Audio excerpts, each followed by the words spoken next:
So we live in this era where people think authority is like an outfit. It's like something you can just wear, right? So they look at a high density signal. They see the pedigree, they hear that specific cadence to it, right? And they see the quiet luxury in it. And they think, I want that. I'll take those words. I'm going to mirror that rhythm and I'm going to make it mine. And they actually think that they're leveling up. But in technical intelligence, we have this concept called the signal to noise ratio. So a high value signal is dense. It carries a massive amount of compressed data in every single pulse, right? So when an imitator tries to intercept that signal, when they try to broadcast it as their own, they only capture the carrier wave, the surface sound. So they end up missing the subtext, they miss the nuance, and they miss the years of failure and the high stakes tradecraft that inform the original's brevity. So think of it as like a photocopy of a photocopy. And by the third iteration, the edges are blurred, the contrast is gone, and what started as like a sharp, high-res strategic insight becomes this like gray, smudgy best practice. So when you borrow a voice you haven't earned, you're not building a brand. You're just creating this like staticky atmospheric noise. And you're telling the world that your own internal signal is so weak that you have to scavenge from someone else's frequency just to be heard. Sovereignty is built on non-exportable assets. Now, this is the difference between what you have and who you are. A non-exportable asset is your proprietary logic. It's the way you connect a geopolitical shift to a boredom dispute. It's the 3D model in your head that allows you to see the variables before they actually hit the fan. When an imitator steals your words, they're stealing the output, but they haven't stolen the engine. Now, think of it this way. They've stolen the map, but they've never been to the territory.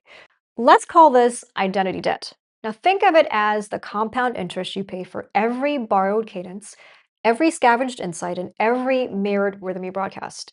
Now, most people think branding is a creative exercise. They think they're curating. But if that curation is built on someone else's frequency, you're not actually building an asset. You're incurring a liability that eventually you won't be able to service. In high stakes intelligence, we know that an asset who borrows or cover without really understanding the mechanics of the terrain is a liability. And it's not that different in the professional world.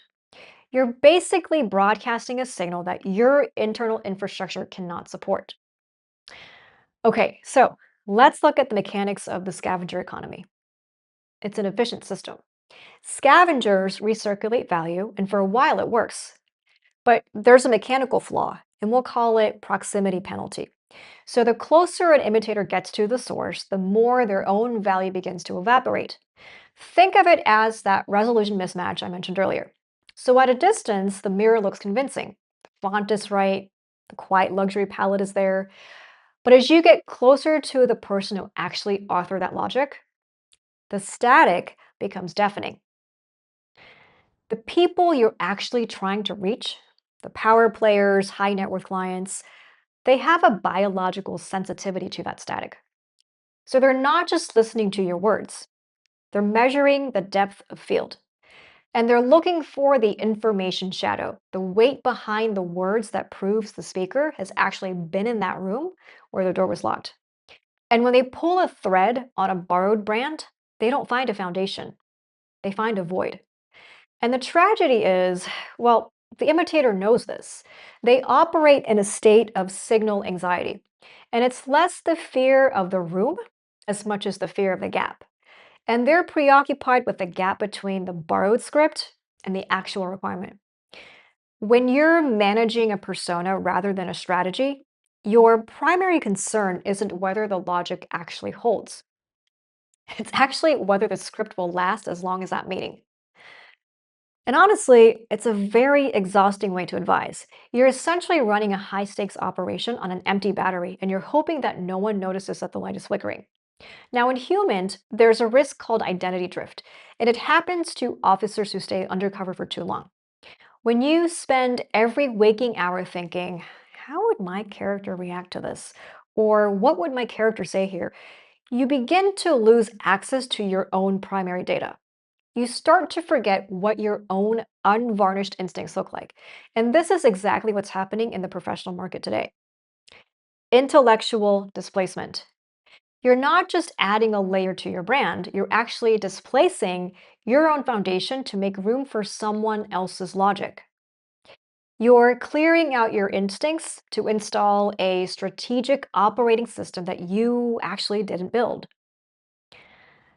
So think about the sheer cognitive load of that. Every time you go to speak, you have to run your own thoughts through a filter. Does this fit with the rhythm? Is this like the right level of brevity? You're not really thinking about the problem anymore. You're thinking about the performance. And that's where the real damage happens. Curated amnesia. When you spend years performing someone else's persona, you actually lose the ability to recognize your own original thoughts, your own failures, the messy, unpolished ones, right? That should have been like your greatest assets. They get buried because they don't fit the elevated persona you've rented. And eventually, you stop documenting your own history and you stop building your own cost of entry. And you're essentially like evicting yourself from your own expertise.